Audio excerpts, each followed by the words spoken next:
আসসালামু আলাইকুম ওয়া রাহমাতুল্লাহি ওয়া বারাকাতুহু। নাহমাদুহু ওয়া নুসাল্লি আলা রাসূলিহিল কারীম।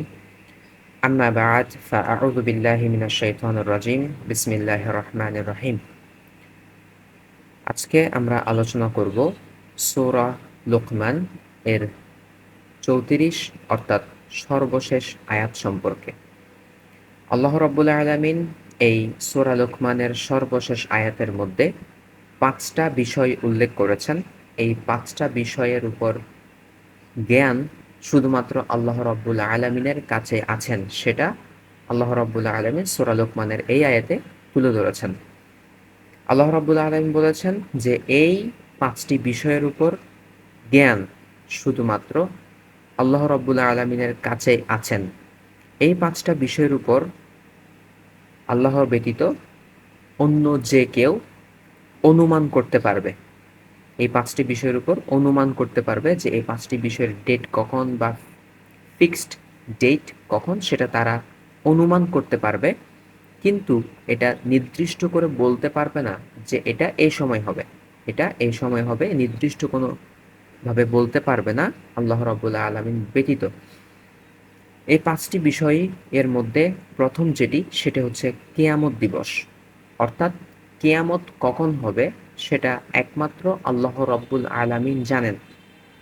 আল্লাহ রাব্বুল আলামিন ব্যতীত কেউ বলতে পারবে না যে কিয়ামত কখন হবে।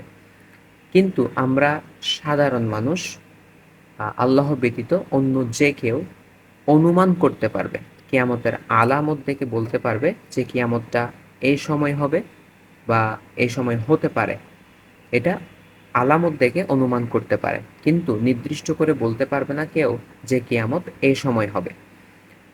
২ নাম্বার হচ্ছে বৃষ্টি বর্ষণ সময়, অর্থাৎ কখন বৃষ্টি হবে সেটা একমাত্র আল্লাহ রাব্বুল আলামিন নির্দিষ্টভাবে জানেন।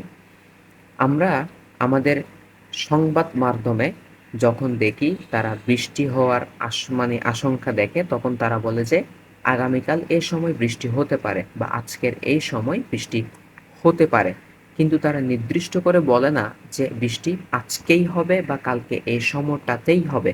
এরকম নির্দিষ্ট করে কেউ বলে না, তারাও অনুমান করে বলে যে কালকে বৃষ্টি হতে পারে। তো বৃষ্টি বর্ষণ সময়টাও আল্লাহ ব্যতীত অন্য কেউ সঠিকভাবে নিশ্চিতভাবে জানে না। ৩ নাম্বার হচ্ছে জরায়ুতে কি আছে, অর্থাৎ একজন নারীর পেটে একজন সন্তান কি হবে, ছেলে হবে নাকি মেয়ে হবে, সেটা একমাত্র আল্লাহ রাব্বুল আলামিন জানেন।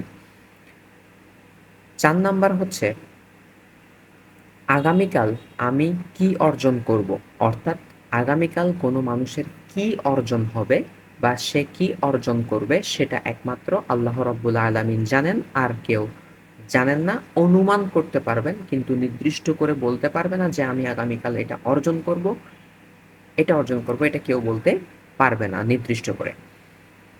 ৫ নাম্বার লাস্ট যেটা সেটা হচ্ছে মৃত্যু।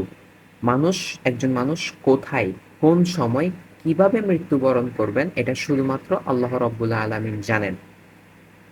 বাকি মানুষ আল্লাহ ব্যতীত অন্য কেউ জানে না যে সে কিভাবে মৃত্যুবরণ করবে। আমাদের ডাক্তাররা যখন রোগীরা যখন মুমূর্ষু অবস্থায় চলে যায় তখন রোগীদেরকে বলে বা রোগীর যে আত্মীয় স্বজন আছে তাদেরকে বলেন যে রোগী হয়তো আর ১ সপ্তাহ বা আর ১ মাস বা ১০ দিন বা ৫ দিন বেঁচে থাকবে বা বেঁচে থাকতে পারে। কোনো ডাক্তার নির্দিষ্ট করে বলে না যে এই রোগী আর ২ দিনই বাঁচবে, আর ৫ দিনই বাঁচবে, ১০ দিনই বাঁচবে। এমন কোনো নির্দিষ্ট করে তারা বলে না। তারা বলে যে বাঁচতে পারে ৫ দিন বা ২ দিন বা ৩ দিন এরকম বাঁচতে পারে, অথবা নাও বাঁচতে পারে। তারা কনফার্ম করে বলে না যে একটি রোগী কত সময় আর ঠিক বাঁচবে, কারণ সেটি শুধুমাত্র আল্লাহ রাব্বুল আলামিন জানেন। তো আশা করছি আজকের ভিডিও আপনারা বুঝতে পেরেছেন। আজকে যে ৫টা বিষয় উল্লেখ করেছি, এই ৫টা বিষয় সম্পর্কে আমরা মানুষজন শুধু অনুমান করতে পারবো, নির্দিষ্ট করে বলতে পারবো না। নির্দিষ্ট করে বলতে পারবেন শুধুমাত্র আল্লাহ রাব্বুল আলামিন। তো আজকের ভিডিও এ পর্যন্তই। আসসালামু আলাইকুম ওয়া রাহমাতুল্লাহি ওয়া বারাকাতুহু।